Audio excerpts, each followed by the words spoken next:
everyone, and welcome to First Things First. I'm Jenna Wolfe, that guy in the glasses. That's the Hall of Famer. Absolutely. Update the board. Stop hitting my phone. It has been one day since Jenna Wolfe missed work. Stop, man. You got. Let's see if we can get to triple digits for the first time ever. I could not be here. My flight was canceled because of the weather. We had some bad weather in New York. I canceled the JetBlue app has a little conflicting reports. Canceled, delayed, wanted another day down in Florida. I missed you. How about that? I genuinely felt like something was missing. We've got a great show today. The Cowboys could have big drama on their hands with one of their stars. Kyrie has a message for the haters, but we start with the Los Angeles Lakers. Her tan is real. The guy was like, it's real, bro. That's her. Say what you will about the Lakers. At least they are consistent, like my tan. Consistently losing, that is. Lakers suffered another loss last night, this one to the hands of their crosstown rivals, the Clippers. That is 9 losses in 12 games for the Lakers now. Last night, LeBron was asked about potentially being shut down for the rest of the season. Here's what he had to say about that. Well, I mean, that's a conversation that probably will be had between me and Luke. And going forward, I don't know what the what's going on as far as that with the postseason and things of that nature. So I felt like this was definitely a game that we needed tonight for obvious reasons. There's a team that we were chasing, and we didn't take care of business. So, you kind of look at the rest of the games and look at the percentages of what's going on here in the future and see what makes more sense, for not only me but for the team itself as well. All right, CC, let's break it down a little. You think the Lakers should shut LeBron down for the rest of this season? How does that help and or hurt him and the team? And I would say, as far as my sports opinions, typically I come from a traditional standpoint. As far as Zion, the question, man, should Zion shut it down? No. Should guys play in the bowl games? Yes. Because I know that whole process of playing, it gets you better. But the difference is, all these kids are at the beginning of their career. And now we're talking about one of the greatest of the greats in LeBron James. What should the Lakers do? And if you had asked me this question a month ago, I'd have been like, oh, absolutely not, man. He's got to play. Man, the people have paid their money for their season tickets. Like, it's part of his responsibility. They got a greater responsibility. If they're going to try to win a championship in LeBron's tenure, because he signed up for 4 years. He's not doing a one-by-one like in Cleveland. You know you have him for 4 years. So you have to look at it, and I never thought that I would be on this. I would shut him down. Wow. And the reason why I would shut him down is because he doesn't look like himself. Last year played 82 games and was brilliant in the playoffs. And when LeBron said last week he was going to hit activation mode, but nothing happened. I've never seen that before. So that right there, to me, that's the reason why I would shut him down. I believe that he's not at his playing weight. I believe that his groin is still bothering him somewhat. And I don't think you gain anything by putting an extra 15 to 20 games on LeBron at 38 to 42 minutes. What do you gain? LeBron James is about a couple things, all right? Number one thing now would be to secure another free agent or two to be able to come to the Lakers. And then after that, it's about how do we get this to the parade? How do we win a championship to get to the parade? All the other stuff does not matter. So I would not play him. I would not put those minutes on him. I would give his body the first time to decompress in years. You're talking about 13 years since he's been in the playoffs? Regardless of what kind of athlete LeBron is, it takes its toll. And I was listening to David Griffin last night. I got a lot of respect for his sports and his opinion on the NBA. And he just talked about the greatest players that have ever played the game. When they hit the wall, typically there was no comeback from that. So once their skills started to decline, they started to fall. It was hard for them to get back ever to that level. And it's a perspective that I had never really looked at. But when you look at the greatest players, it's pretty consistent. And David Griffin, people don't know, he was the GM of the Cavs for LeBron's first 3 years back there, was not the GM last year. Now he's doing some media with NBA TV. LeBron also said some other things that we didn't have the tape of where he was very definitive. He's like, I'm going to play. He talked about how it would take the highest levels of Laker leadership to try to convince him otherwise. He said, if I'm healthy, I'm going to be out there because there's always people watching. Now, I understand what you're saying, and I agree it is all about championships. It is all about what puts the Lakers in the best position to compete for a championship, and that's why I would not shut LeBron James down. He has played at least 85 games every single season of his career since year 3. He's played at least 79 games every year of his career since his rookie season. He has been on 90-plus game seasons since the lockout year. He's going to max out this year at 64 games.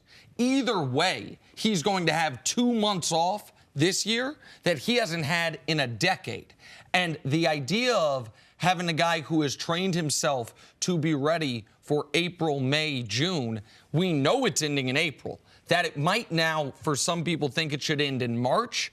I don't think that would be best for him. I don't think that's the way he gets his cardiovascular back where it needs to be, his conditioning back where it needs to be. I don't think that sets himself up for the offseason the way he wants to. Well, his cardio is not that important. Right now, it's the injury and his weight. All right? I believe you can get your cardio back. There's a number of ways he can do it, but the decompressing of your body. If 2 months is good, then 4 months is great. All right? LeBron should be able to, because he hadn't had that opportunity. And he's dealing with a body that did not respond to the injury the way he thought he did.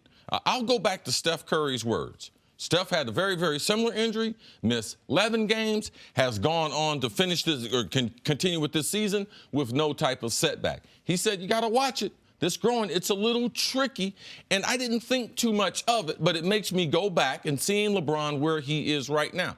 Now, there is no bigger fan of LeBron James, but for right now, it's about perseverance and trying to get the best basketball out of him. So why should I waste 15 games at the end of the season that doesn't mean anything? It's not going to help get Anthony Davis there. It's not going to get Kawhi to come there. It's not going to make Kyrie come there. So why would I do it? I don't think they should continue to play him 40-plus minutes as he has, I think, in 5 of the last 8 games. He's played more minutes per game since the injury than he did before the injury.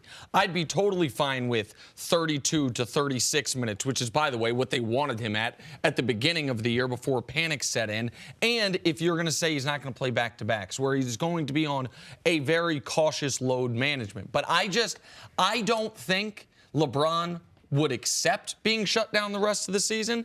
And the element of what the other quote he had is, he said, you got to play because there's always somebody watching. There is an element of he has a greater responsibility to the league and to the paying customer than any other player in the league. He is the biggest draw of any player in the league. The Warriors might be the biggest draw as a team, yes, but he individually. Yes, and I understand that. And that's a reasonable approach. Michael Jordan always said, I don't know the one time that you're going to get there to see me play. And, I respect that. Right. But right now, LeBron's got several championships, and it's about not how many points, not how many assists. Forget the league right now. It's about LeBron. And if he wants to get the best out of him, I believe he's wasting his time on these last 15 games. Look, you mentioned all the years that LeBron has played, how many minutes and how many games has played. LeBron James has never had an injury like this. He's never said, oh, I'm going to go into activation mode, and then activation mode not worked. He's never had a team that he couldn't get to rally somehow. So do you think there is something positive about him maybe sitting down, that maybe this other team can figure out, the team without him, how to make it work without him? No, I don't think there's any positive team-building part of it, because next year the Lakers are going to have a different coach. If the offseason works out the way they want it to, they're going to have a drastically different team. All the guys on one-year deals are going to be gone. They're either going to bring in, if they works out the way they hope, a key free agent, or they're going to trade guys for Anthony Davis, potentially both options if it's the ideal offseason. No, it's not.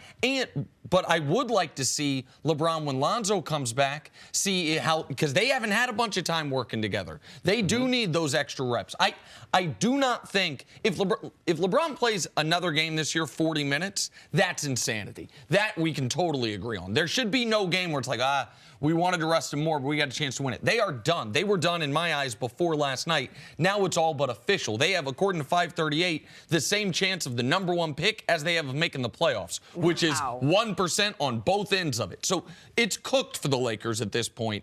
I just don't know that if LeBron will be in best position for 2019-20, having played less than 50 games when he's used to playing around 100. Yeah, so I'm going to play 15 games with Lonzo, who potentially won't be here next year. But I'm going to put those games on LeBron. that overall developing the rest of the roster, that's on the coaching staff and the front office. That's not LeBron's job. His job right now is try to figure out what is the right weight for me to be able to go at. And I just believe that rest. After playing as many playoff series as he's played through the years, forget about the physical pressure, the mental pressure. Like, ain't no need to go 0 dark 30 this year. We might as well get him on the show because he's going to be available. He should be resting, trying to get ready to secure one of these free agents. And also, he should be reflecting on how we put this roster together. Don't try to do that mess again. You can't be trying to put together a defensive team when this is the shooting NBA, get some space, make some buckets. That's what they should be concentrating on compared to you don't gain anything these last 15 And games. that lack of shooting was glaring throughout last night, particularly in the first half. Lakers dropping another one, this one to the Clippers. Take a break. Coming up, talk some football. Should John Gruden and the Raiders trade for Antonio Brown? That's next on FS1. You can always check us out on the Fox Sports channel on SiriusXM. We will be right back. Here's something interesting. Studies show that security systems deter burglars. It's a fact, but there's still a burglary every 8 seconds in America. How? Well, think about it. Do burglars give up just because some houses have security systems? Of course not. They just find a house that isn't protected. That's why securing your home is truly a necessity. So let me recommend this brilliant security system built by my friends at Simply Safe. Simply Safe believes fear has no place in a place like home, so they made their system ridiculously smart. Simply Safe sensors will protect every point of access to your home, doors, windows, garage, you name it.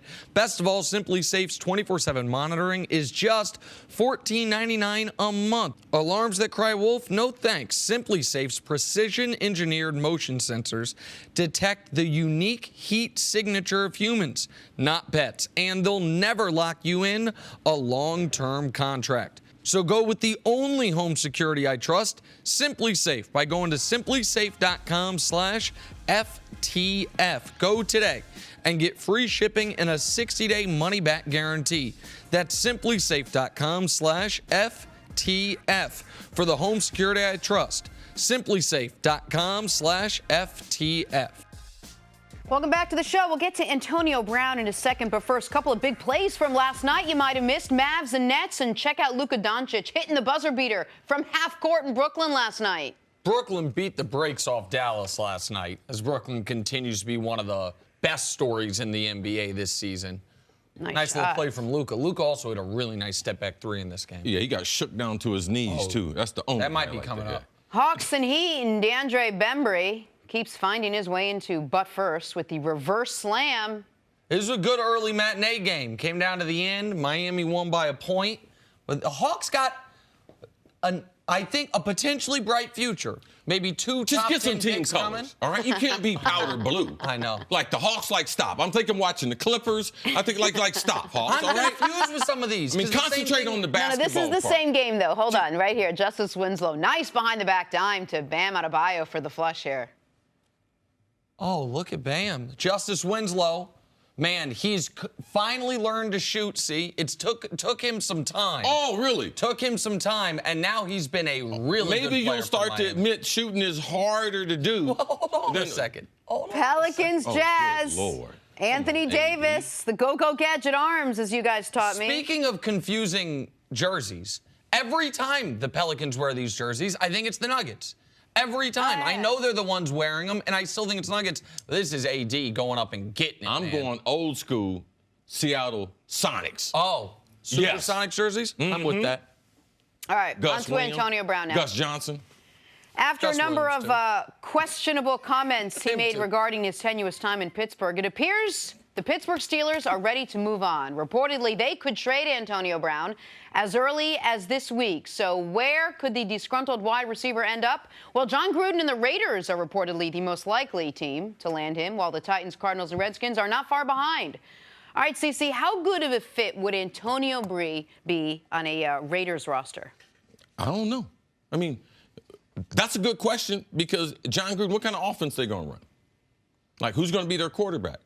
Because they're on the board to get another quarterback. So now if they're able to get Kyler, What kind of offense are they going to run? So I don't know. AB is most effective in a 3-receiver offense where he can move up and down, where he can play in the slot. He can play both the X and the Z. He's one of the few smaller guys, I'm talking about 5'10" or smaller, that can play outside and can play, more in particular, the X receiver to the boundary, where you have to build a block and the responsibilities. It's made for a bigger, but he's been able to show the flexibility with his route running, the ability to defeat double teams. Man, he can get the ball short and make big plays. So he fits into a lot of offense. I just don't know what offense the Raiders are going to run.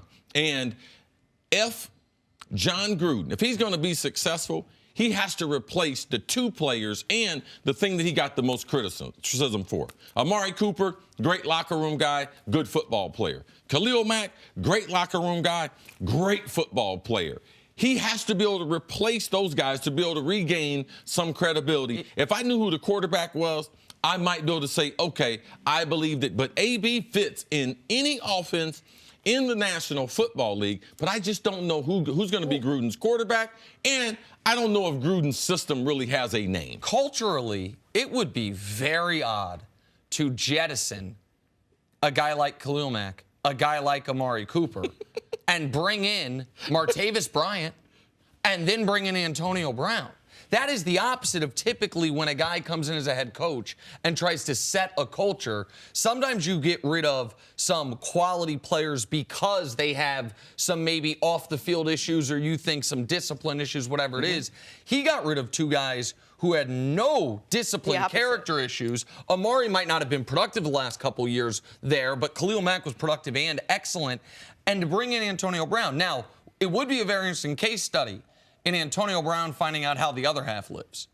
You go from the Pittsburgh Steelers franchise, their decade after decade after decade of success, their facilities, their ownership, to the Oakland Raiders, who once upon a time, when you were at Ohio State, the Raiders were one of the true standard franchises in the NFL. If Al Davis was alive, I'd be like, man, go get him. Right, but the last 30 years has been a little different. He makes it work. He makes veteran players that aren't happy, and the Raiders at that point, they were a destination for guys who had great careers and people had given up on them. Man, they just cultivated this environment that guys thrived in. But they also had a bunch of Raiders that were drafted by the Raiders, guys like Howie Long, foundational guys. So people forget about that. They just think it was a bunch of renegades. No, it wasn't. It was cultivated the right way by the draft, using free agency, picking up some veteran players, adding a lot of talent to a roster and a place where a lot of NFL players wanted to play. You make an interesting point that you don't know how he's going to fare because you don't know what kind of offense or who the quarterback is. Look at the other teams that are looking at him. Washington, you don't know who the quarterback's going to be there. The Cardinals, we're not sure who's the quarterback is going to be there.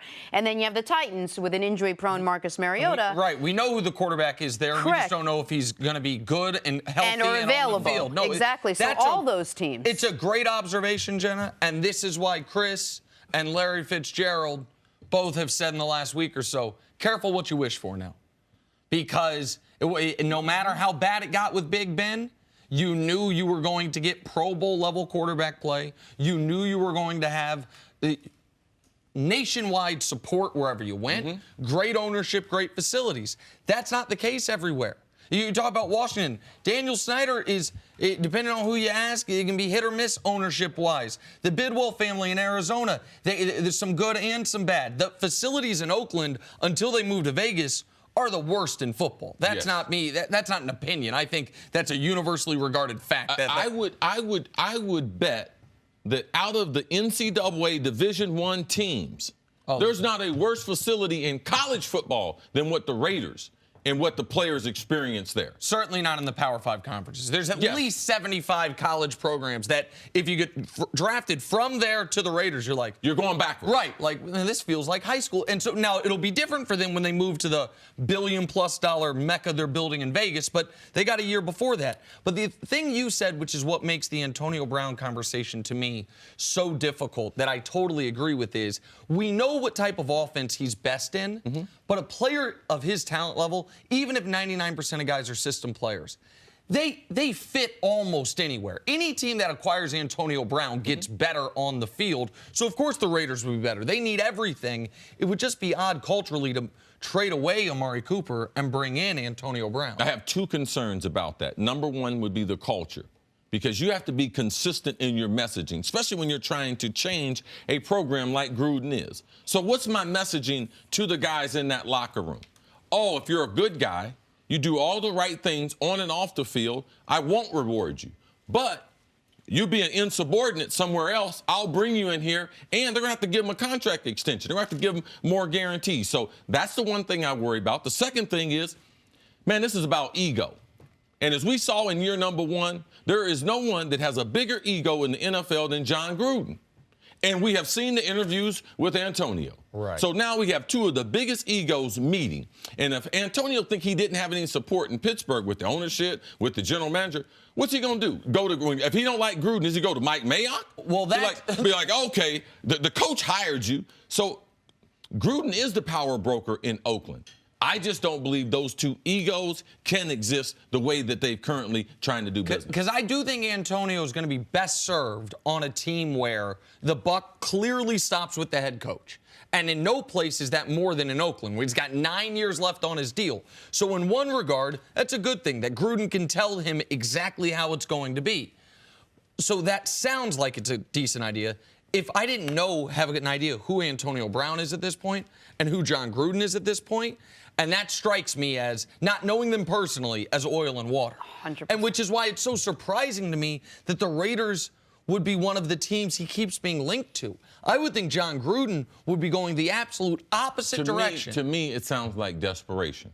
And to me, he doesn't have time to build a slow build it. He's got to. He had talent. He had talent. And I think the Raiders know we are not a free agent destination. No. To get players are going to be through the draft or trade, because people aren't signing up to come play here. All right, we got to take a break there. Coming up, a little basketball to talk about. Kyrie Irving had some spicy comments about the media criticism that he's faced. We'll hear those comments next on First Things First. This Saturday night, don't miss the biggest pay-per-view fight of the year. Two of the best pound-for-pound fighters in the world put their perfect records on the line. Errol Spence Jr. takes on Mikey Garcia for the World Welterweight Championship live from AT&T Stadium. Spence Jr. versus Garcia, Saturday, 9 Eastern, 6 Pacific, live on pay-per-view. Order now. Welterweight world champion Showtime Shawn Porter defends his belt for the first time live in primetime. It's Saturday. It's 8 p.m. Eastern, 5 p.m. Pacific, only on. That's your guy, see. Let's go, Shawn. Let's get it done, baby. Time for us to go viral. Check out fifth grader Landon Spicer. The 10-year-old was the youngest competitor in the three-point contest, took home first place, channeling his inner Steph Curry. This kid got buckets. And before his final shot, had a little extra time on the clock, put a little sauce on it with a little dribble. It's a whole middle school three-point competition. No, yeah, this give is it amazing. Give it to me. Oh, Step that's back. great. No, that's Buckets. NBA. Yeah. That's NBA. For him to have the muscle memory to keep repeating that same shot, he must have a father or a coach that's spending hundreds of hours with him to be able to repeat that motion over and over again. It's one of the most astonishing things I've seen from a younger person, to be able to shoot the basketball from that deep. He's competing against 8th graders, so he's competing against guys that are 14, maybe 15 years old. He got a little Trae Young hair to him as well. I thought he had a little Patty Mahomes hair. Oh, he's similar hair for the both Something of them. up They there. are, I mean, that was awesome. Just getting buckets, young Keep fella. shooting it, man, because he ain't going to be too tall. No, You're going to have to get from deep, homie. All right, time for stories to start your morning. So the Lakers lost again last night, and now their playoff hopes are pretty much lost as well. The website Basketball Reference currently gives the Lakers a 0.9% chance at the playoffs. But you're telling me there's a chance? Nick, was last night's loss more the same for LeBron and the Lakers? Absolutely, more of the same. It was nobody should have been surprised by last night. The only thing surprising was the Lakers had a 10-point lead early, but not surprisingly, they squandered it. They couldn't hit any shots. Rondo played well. They were without Ingram, another injury that they have to deal with. LeBron was fine, but not overwhelming in any way, and it was a critical must-win game. I think they would have been screwed either way, but to have any hope, they had to win last night. and they end up getting blown out in the second half. Every other game I've seen LeBron be in the last 8 years, LeBron went off and dominated the game, even if the team lost. Must-win He games. went off on it, and since he said he was going to activate playoff LeBron, nothing happened. It's like you try to go to your car and hit the accelerator, and nothing but comes out the back. So for me, that's why I want to sit LeBron down, because last night was just a continuation of everything we've seen since the injury. All right, to the NFL now. Landon Collins and C.J. Mosley were not franchise tagged by their teams, so there are two impactful defenders available on the free agent market. See, what can these two guys add to a team's defense? Both of these very, very good players. I believe C.J. Mosley is a better player, more consistent player. He's been an elite player, dominated in college football at the University of Alabama. I was shocked that Baltimore didn't either get him signed, because typically Baltimore, when they draft you and you play to that level, they end up signing you to the. So now they have someone different running the front office. Ozzie Newsome is not there. He's a Bama player. Typically, Ozzie takes care of those Bama players, but both of these guys, well, now I believe CJ is a better chance he'll go to Baltimore than Landon Collins. Landon Collins cleaned out his locker last week when he left. So what you're saying is you think the Ravens are still obviously going to try to extend CJ Mosley, but the problem is now every team gets talked to him. Yep. And it's an auction, and whoever wins the auction usually has to overpay a bit to win the auction. But I am not surprised by the Landon Collins news. I'm shocked by C.J. Mosley news, because I know Terrell Suggs will play another year, but the idea was, I thought, Terrell Suggs was going to hand the torch that he got from Ray Lewis, always have an all-pro caliber linebacker with the Baltimore Ravens, to C.J. Mosley. I know one team in the Midwest that's going to be calling C.J. Mosley the moment free agency opens. The Lakers. The Kansas City Chiefs. On to the Cowboys. It's reported the Cowboys are placing the franchise tag on their star defensive end, Demarcus Lawrence, for a second straight year. Lawrence wants a long-term deal and reportedly will not sign the tag. Cowboys have until July 15th to work something out with him. Coming off a great season, 64 tackles, 10.5 sacks. CC, how do you think this situation plays out? This is a tough situation, because typically the franchise tag, it's not meant for that. And we have just not seen great results. It is meant to be able to protect your best players when they came up with the collective bargaining agreement. But the owners and general managers have found some little loopholes in it that you don't have to sign them. Because mostly you're like, man, you get the franchise tag, you're supposed to be celebrating. It's not a celebration anymore, because they might franchise you again. And we've seen it happen. I just haven't seen it be successful. And Dallas is so desperate for defensive linemen. I just don't know how this works out for them. They have to sign him to a long-term contract. They lost two of their frontline guys this week, Randy Gregory, David Irving, both of them guys suspended. I wouldn't depend on those guys. The rest, I don't even know if they have a career left in them. So Demarcus Lawrence, his ability to be able to maintain that defensive end spot, not only a great pass rusher, but great against the run, it's a priority for them. So for me, you would think that they would have signed him before, but the numbers, man, you have to, the numbers for a defensive end, is he that kind of player? He's a Pro Bowl player, but is he? He's going to become the third highest. If he gets a contract, he will become the third highest paid defensive player ever. Then to me, is he worth that? Right. No, that's the problem here. So it's going to be Khalil Mack and Aaron Donald are the top two. He will get, if he were to hit the open market, which now he won't, and if he's going to come to terms with the Dallas Cowboys, which they hope he will, it's going to be south of $23 million a year, but north of $20 million a year. And so it is the type of thing where, in a hard cap sport, I understand it's like we've got to have him, but at that price, hey, this is the risk you run when you franchise him the first time. When you franchise him the first time and you don't get a long-term deal worked out, you tell him go out there and earn it. So he goes out there and get double-digit sacks, makes the Pro Bowl. He does exactly what we want him to do. And he does it with a torn labrum. And that's the other part of this. So he says he's had a torn labrum for 2 years and has held off on surgery. Why? Because he's waiting to get his big contract. You don't want to miss time or be hampered in a contract year, which he's been in a contract year each of the last 2 years. The end of his contract and the franchise tag year is essentially a contract year. His shoulder popped out in their loss to the Houston Texans at the beginning of last season. He talked about how he was almost crying on the sidelines, played the rest of the year, got to 10.5 sacks. What is now being reported is he's, and I totally get this, not going to have the surgery until he has a long-term deal.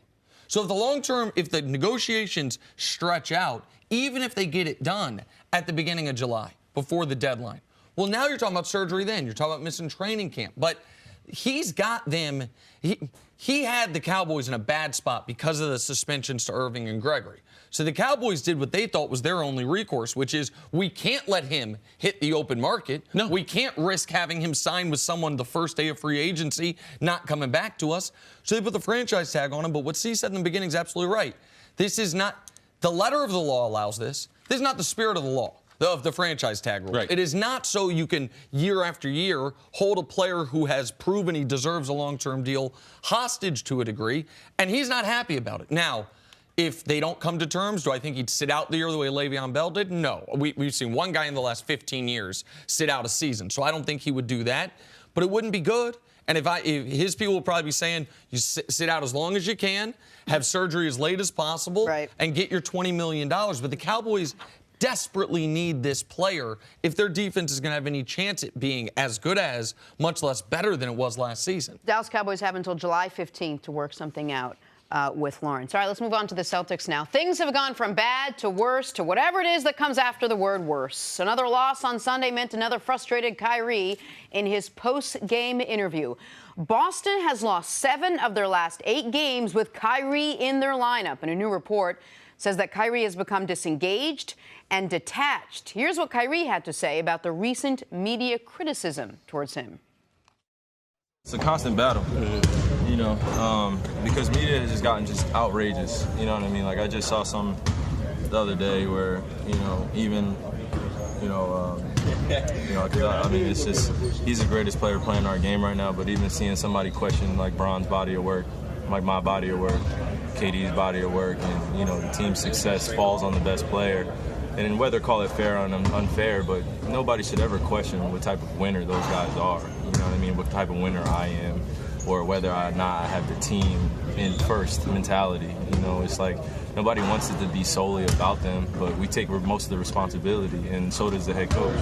So when you have that, and you have a relationship that you have to build with that, and I've been doing it, of being traded last year and just coming into this, it's a lot of news for our team, and you know, we're still building for something. So it gets to that point, you know. I mean, it's just like, you know, it just gets to that point, and I'm normal. It makes players very unhappy. Very unhappy, I'll tell you that. I think someone told me that Adam Silver was talking the other day about how unhappy NBA players are, you know, especially nowadays because of just the scrutiny, exploitation that we go through of, you know, everything being judged, or, you know, someone being, you know, a very high stature and people are just still throwing stones at him, just trying to break him and break him and break him and break him. And words are very powerful. And, you know, I don't want to disconnect from any other person that would take anything personal, you know, because I'm still that person as well. See, we've talked on this show a lot about what Kyrie must be going through, or how much of it should be placed on Kyrie Irving as the supposed leader and star of the team. What do you make of what's going on with Kyrie Irving? Well, Kyrie Irving got what he asked. He said he wanted his own team. All right. He said, oh, man, you know, I got traded. Well, you demanded to be traded. Like, this is all part of doing business. Now, I just don't know where you can make, contract-wise, $20 to $30 million, shoe deal $10 to $20 million, and not be criticized. There are no jobs out there that you can make that kind of money and not be criticized. Now, are the guys in the league, are athletes now, are they ready for the type of era that we're in? Obviously not. But why would he be caring what people are saying about KD? Why would he be caring about what people are saying about LeBron? Like, me and what's going on in my personal life in the Celtics, that should be the only thing Kyrie should be thinking about. So all these guys, they swear up and down, man, you know, I ain't listening to that stuff. But it's obviously they listening, they watching, and it's affecting them in a negative way. Now, I heard what Adam Silver said. And just being from a clinical background standpoint, yes, we do have more young people taking medication, anxiety, other things, more than any other era, any other span that we've ever been in. That's true. So we shouldn't think that our star players wouldn't struggle with some type of anxiety, because they're not built for the criticism. This is the AAU generation where everyone has patted them on the back all along the way, everything. So now people making viable critiques of their basketball, oh, they're getting all ruffled and everything. This is part of the NBA, bro. Athletes been getting criticized all along the way. Now, athletes more now because there's more people covering the game. But also, look at the kind of money you're making. Athletes have never been able to make the kind of money they're making, so now they want to make all the money, but they don't want any criticism or scrutiny. It's not going to happen, all right? You have a tremendous skill that creates a tremendous amount of attention to the NBA, and you should be thankful for that. You should be thankful that there are people covering, because you know the other sports, hockey, they don't get criticized that much. They don't get paid as much either. Correct. All right? So nobody makes the money the NBA superstar does. Nobody. I know I understand what Bryce Harper just signed for. There's a couple guys in baseball, but and there's a couple quarterbacks, but nobody makes the money the NBA superstar makes. And they're the most visible, if for no other reason than the fewest people on the court. Fans sit closer to the court. No helmets. Absolutely. All of it. Kyrie's in. It's an odd way to put it because he's 26 years old. But it feels to me like he's going through a bit of a mid-career, not midlife, but a mid-career crisis. Like, because he doesn't know what he wants. Because a couple years ago, he courted all the attention in the world by going on a 9-month tour talking about the earth being flat. He followed that up with this summer, he starred in a major motion picture based on a character he played in a sneaker commercial. Uncle Drew's a movie. You don't do that if you're trying to be the guy who now says, man, I just wish we could play, just fall. He wanted the spotlight, and he said at one point in that interview, yeah, I wanted the fame when I was younger. Okay, but we're not talking about when you were 17. We're talking about 9 months ago. And so I understand the toxicity of social media. And I understand that Adam Silver talked about it. Athletes have always been criticized by media. But now every fan can get to him, and it's hard to turn this off. I'm older than Kyrie, but I'm not that much older than Kyrie. We both came up with this. It is very hard. I asked you this morning about something unrelated, about checking your mentions. And what'd I say? You don't do it. And but you're a different generation than me and a different generation than Kyrie. It has nothing to do with the generation, because there's some other things that your generation is doing that I am doing. I know it's not going to be any good. It's not no separation from an age standpoint. I know it's not good for me. I think the point I'm making is I think it is very difficult for people who came up in this era of social media, whatever it is, to disconnect from it. I think we saw it with Kevin Durant. We're seeing it with Kyrie. We've seen it not arguing with people in the mentions, but from LeBron. LeBron says, hey, we need the guys to shut off social media. Meanwhile, he's posting every day. But Kyrie doesn't know what will make him feel fulfilled. He said recently, basketball will never fulfill me. Did we not see that kid in the 5th grade? Ever since I was in the 5th grade, I was playing basketball. My brother was the best player in the state of Ohio. I've always had optics on me no matter what. When I was in the 9th grade, my brother was drafted by the Los Angeles Lakers. Everyone in my town said, don't worry, his brother is better than him. So from the 9th grade on, not only from a local spotlight, I was under the national spotlight. So I got criticized for everything that I did. So yeah, there might have been some years that I might be separated from you, but I've been criticized since I was a kid. I've been under the microscope since I was a kid. So thinking the reason why I don't check my mentions, not because I'm 53, it's because I'm smart. It's because I know it's not going to help me. I know people's words. If you take them inside of you, they can't hurt you. That's why I watch what I say. That's why I don't say players are losers. I say there's no test that you can have. What I can say is guys are committed at all costs to winning.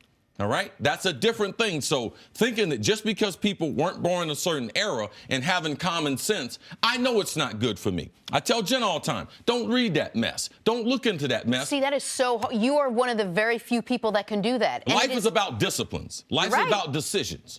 All right? So every decision that you decide to make, you have to realize that there is a repercussion from that. If you fall in love with that, when people say, oh, man, you look nice, man, get out of my face. I march to the beat of my own drum. I'm not going to listen to other people, because you know what? People don't know what I need. People don't know where I'm going. So why would I be going to them for advice? So being lost, this generation is lost and looking for the applause of other people, trying to get clicks, trying to be a 5-star compared to working on being a star, working on being a good teammate, working on the skills that got you to that level. That's what we should be talking about, because all this attention, that's what's generating you that money. That's what generated that character, Uncle Drew. So it was okay when people clap for Well, you. and the other part of it that you said at the beginning, which is totally true. You know a guy who doesn't get scrutinized a lot? Klay Thompson. He makes, by the way, he doesn't have the same shoe deal Kyrie has, but he's on a max contract. He is cool, chilling the way he is. Klay Thompson, we've never heard one time him say, you know what I want? I want to go have my own team and strike out on my own. And just like Klay, who grew up with his dad, Michael Thompson, a Big Ten star at university, for the Gophers, NBA star, he's been under the spotlight. All right? So he has known how to carry himself. Kyrie has always been on this track to be a star. And then once you get to the mountaintop, you know when people hike up Mount Everest, you know where most of the injuries happen? On the way down. After you relax, oh, I'm here now. They happen on the way down. They don't happen on your way ascending to try to get there. Kyrie was okay when he was hitting that buzzer beater. I mean, hitting the big shot to beat Golden State.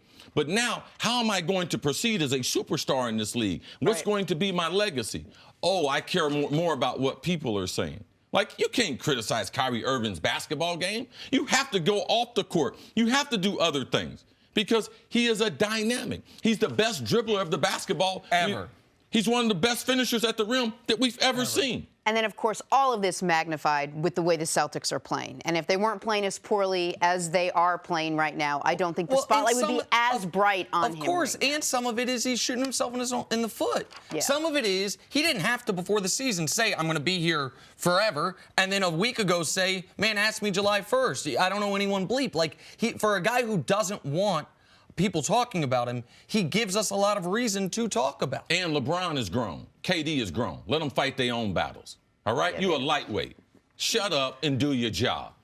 Take a break, because I can't follow that. Yeah, Coming y'all up, gonna be watching should the and mention Lakers it. shut down my LeBron God, what they James? say, That's get coming out up of my First Things face First. with that. Back here, First Things First, Cris Broussard is with us. Man, I'm so Welcome glad to I'm the still- show, Cris. CC's still fired up. That was heat. That was Please heat. leave me hanging. That was heat, brother. He's good. Let's go, Good. Cris, He's man. good Thank now. you, man. He's Good to good. see you. My homie, man. Let's do this. Let's talk some Lakers, Broussard. The team suffered another loss last night, this one to the Clippers. That is 9 losses in their last 12 games. Why'd they lose? Pick your reason. Slow starts, poor execution, questionable defense, head-scratching rotations. It's not good. Yesterday, a new report said that the team is expected to fire head coach Luke Walton after the season. Broussard, do you think Luke Walton got a fair shake this season? Yes, I'm glad he got the full year. I think you even thought, Nick, that he should get fired at the All-Star break. I didn't think that would have been fair. I think he should have got 1 full season. I also think Luke is a good young coach, and I don't think there will be any problem with him getting another NBA job in the future, and he'll get NCAA offers too, I believe. So I think he's got a bright future. That said, I don't think he ever had a chance this year. I don't think he ever stood a chance. Number one, the superstar LeBron never bought in. Yeah, I mean, it was how long before LeBron, once he signed, before he even acknowledged Luke, before they had a conversation or anything like that? When your superstar doesn't buy in, it's tough. All right, number 2, the front office, Magic Johnson and Rob Pelinka. You weren't their guy, so they didn't have your back. LeBron didn't buy in Eric Spoelstra initially. And when they went Riley to, had he and the his back. Stars went to Pat Riley, was like, look, if you're going to win, it's going to be with this guy. If they had a conversation about Luke and Magic and Robert, like, look, he's going to be here the rest of your contract, then you just have to get in line and try to win with him. But he's not their guy. Typically, front offices want their own guy. Yes. So that was a strike against him as well. Third, the roster construction. We've talked about it. No shooters. You brought in LeBron James and no shooters. So he had a tough roster to deal with. And 4, the injuries. Like, Yes. we can talk about, and I know, Nick, you've been critical of Luke's rotation, which has had its ups and downs. But that's hard when LeBron misses 18, Rondo misses 34, Ingram misses 11, Lonzo's been out a Lonzo misses month and a half, 17. yep. And on top of that, you know this, you really don't need, when you got 11 guys and maybe 9 of them are at the same level and deserve minutes, that's tough. You really want 8 or 9 that are above the other 4 or 5 on your roster so you can easily set your rotation. So that's been a challenge for him. So, look, I'll throw this out finally as a sign where I think he's a good coach. I believe defense, when a team is good defensively, that's a big sign of a good coach because everybody wants to play offense. But defensively is when you got to get guys, you have to teach them technique, they have to understand rotations, and they have to buy in and hustle. The Lakers were 10th in the league defensively before LeBron got hurt. They were 7th during the 17 games he was out. And then they went to 28th when LeBron came back. It all fell apart. They are third worst, second worst, or worst in every defensive metric since Lonzo's injury. That was right before LeBron came back. Yeah, and I don't want to look. People are making Lonzo out to be Dennis Rodman. No, he's not. I'm not saying all that, but he is a good, solid defender. But I think just the LeBron coming back and not hustling on defense all the time, and the Anthony Davis trade, all of it, that just sapped the guys. So defensively, they didn't have it. Every point you make's a fair one. Would be a difficult job for any coach. The level of injuries, the Lakers have been dealt with as much injuries as any team in basketball, and it's from their star player to their second best player. Every one of their 4 best players has either missed significant time with injury or suspension this season. So that's real. I think the front office did an abysmal job. Of all the places we're going to lay blame, the one that was the most obvious from the beginning and the one that was the most glaring up to and including last night, David Griffin said it on the broadcast, last night, must-win game at halftime, LeBron with 15 potential assists, 3 converted. You know why? Because clang, clang, clang. It was open threes missed. So, and of course, the Anthony Davis stuff, and LeBron has not been a good leader as the best player on the team. It's not just that he didn't buy into the coach. He didn't put his arm around the young players the way they needed him to. Maybe he thought they needed the whip rather than the sugar cube, but these guys, it would appear, at least earlier on, needed the sugar cube more than the whip. So all that's fair. But what's also fair is this. Luke Walton has not done a single thing this year that I'm like, oh, that's a high-level NBA coach. He's won 40% of the games in his career. Last night in a must-win game in back-to-back timeouts. You know what he drew up? JaVale McGee post-ups. Back-to-back timeouts. Critical game. One was a running hook shot. The other, he tried a Dirk one-legged fadeaway. Spoiler alert, 0 points on those 2 possessions. In the game against Milwaukee, and Luke took accountability for this. They called timeout when the Bucks have stormed back, taking a 3-point lead. Kentavious Caldwell-Pope can't get the ball inbounds. Why is Kentavious Caldwell-Pope even on the court? He's been torched the last 5 minutes. They're running rotations out there before Ingram got hurt, where you have LeBron and Ingram on the bench, and the offense goes to die. You said he's going to get an NBA job, maybe as an assistant. I would know he'll definitely get an NBA job. I'm not saying as the day after he's fired. He will. He has got a lot. A lot of people think he's a good coach in the league. He'll definitely get a job, no question. I think his next job's the head coach of the Arizona Wildcats, but go ahead. Yeah, and that I don't know if he'll want to go to college, but yeah, he could get offered that. Well, the Lakers have many problems, and it starts from the top. When you have Jenny Buss, her guy is Luke Walton. And Magic Johnson, Rob Pelinka, they haven't been able to hire their coach. So there's always a feeling that as far as a general manager, front office, they want to have their guy in there. Luke was never their guy.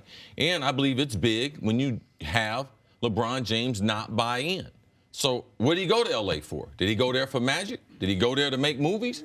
Because he should have bought in the first year on the coach. Right. Because you own the shot clock, LeBron.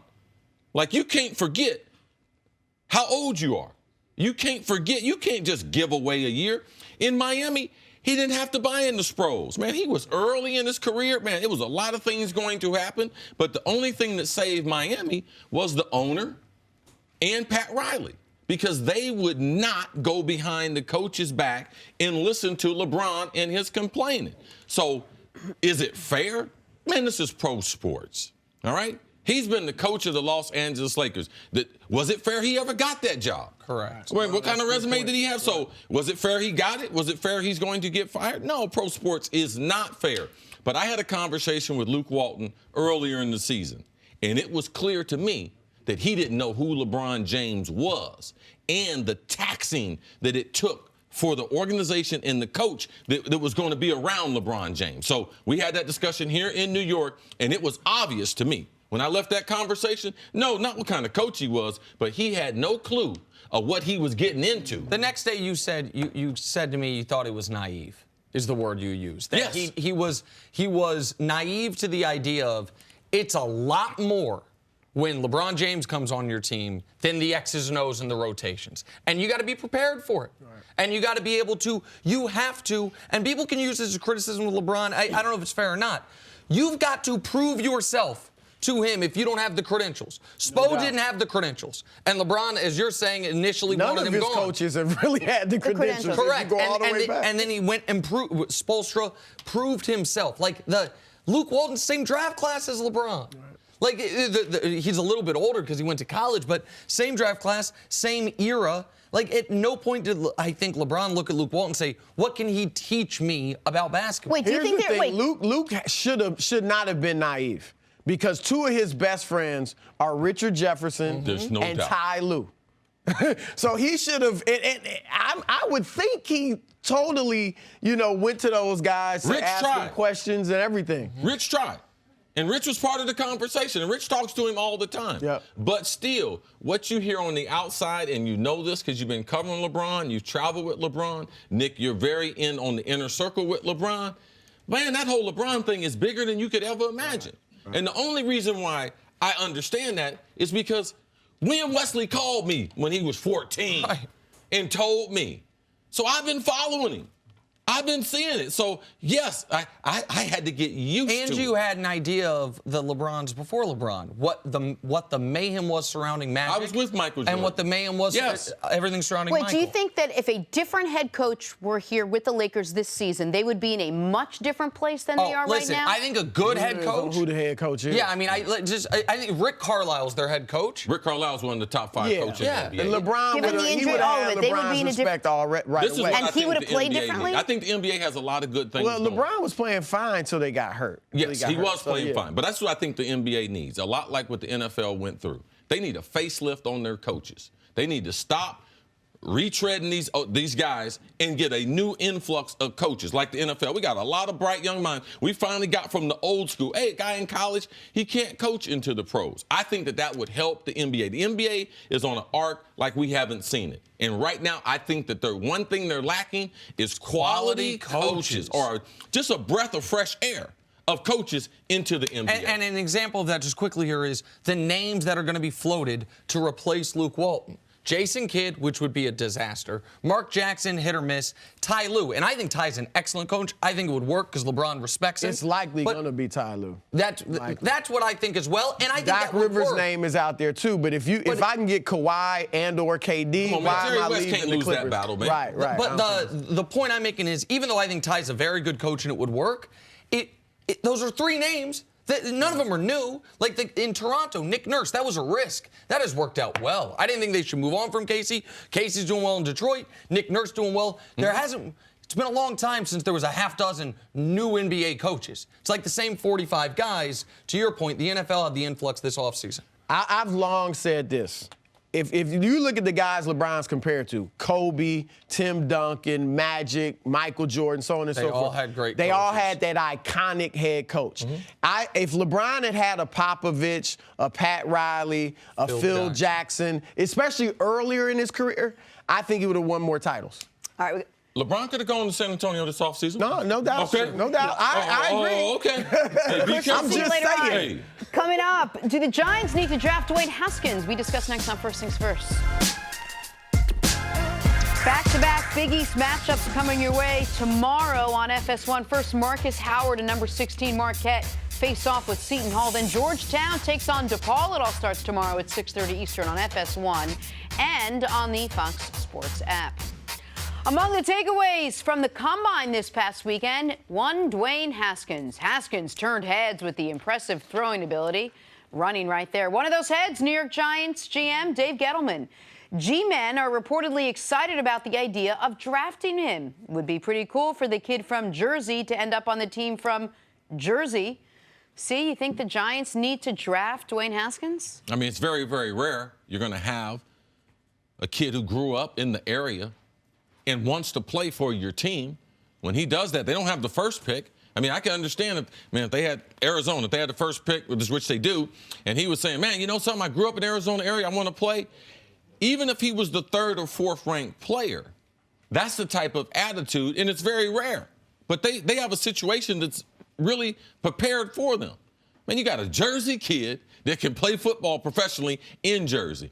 And I think that what they did last year when they passed up on the quarterback, and yes, they got potentially a once every generation player in Barkley, but I think his attitude and his personality, I believe, matches up with Haskins, that they feel like if we have Haskins our quarterback, Barkley is our tailback, also a New York kid, born and raised in New York area. So I think their personalities match up moving forward compared to some of the other personalities that they have in that locker room. So I think Gettleman fell in love because I know Haskins. He's an easygoing, good-looking, smiling kid, and he can throw the ball. And he can play in this division in this weather. Yes. That's the other part of it. Like, you're going to play in the NFC East. You're going to play in the Northeast. Like, means you got to be able to throw a ball that the wind's not going to affect it as much. Now, people don't give Eli a lot of credit. Eli actually has a better arm than Peyton Manning. Yes, I said that. Eli Manning has a better arm than Peyton Manning, but he's not a better passer of the football than Peyton Manning. So Haskins' arm and how he throws the ball and delivers the football does suit the Giants. To me, this would erase any bad feelings about last year, about not taking Darnold or Rosen or Allen or whomever they would have taken if they would have drafted a quarterback at number 2. Because I happen to think Haskins is better than all the quarterbacks in last year's draft except for Baker. Now, I understand some of the draft analysts are saying both Haskins and Kyler Murray would be the 5th quarterback if they were in last year's class. I disagree with that. I think Dwayne Haskins is excellent. I think Dwayne Haskins just proved as much as you can prove in 1 year of college football, short of doing what Cam Newton did, which was be an offense unto himself en route to an undefeated season. Here's my concern if I'm the Giants. If recent NFL draft history tells you anything, he ain't going to be there at 6. Right. And 2015, 2 quarterbacks taken, 1 and 2. 2016, 2 quarterbacks taken, 1 and 2. 2018, 2 quarterbacks taken, 1 and 3. If the quarterback is the first pick of the draft, as Kyler Murray is likely going to be, it would appear, that next quarterback is coming off the board before number 6. So, are the Giants willing to trade up with the New York Jets? Are the Giants willing to trade up to make sure they get the guy? I would be. Even though I know they have other needs, none of it's going to matter if you're trotting out their 38-year-old Eli Manning with Kyle Lauletta as his backup. Like, none of that's going to matter if you don't have the right quarterback in place. So I would move up to get Dwayne Haskins if that's what I have to do, and they got to take the temperature of the draft and figure out how far up they would have to move to ensure they get him. Is that a likely scenario? We hear all this story about the Jets aren't going to deal with the Giants. They have crosstown rivals. But can they realistically do it? And if not, what are their other options? Well, the Jets, they got to try to get better. Yeah. And if they can utilize the draft pick, I don't think the Jets' room as far as their draft will be like, you know something, we're not going to make this deal because it's with the Giants. But when you look at it with Arizona being there, if they go for a quarterback, the Raiders sitting there at 4, they need a quarterback. That's why at 6, you have to be able to move off of their you're in love with Haskins. And, man, these quarterbacks, man, forget about the ratings and everything. These teams on draft day, man, they're moving up to get those quarterbacks. Like, they might say they don't want him, oh, he's not drafted that high. But on draft day, everything changed, and that's what we've been seeing in the NFL, and guys are picked higher than what they're actually rated. Think about the last 7 quarterbacks drafted.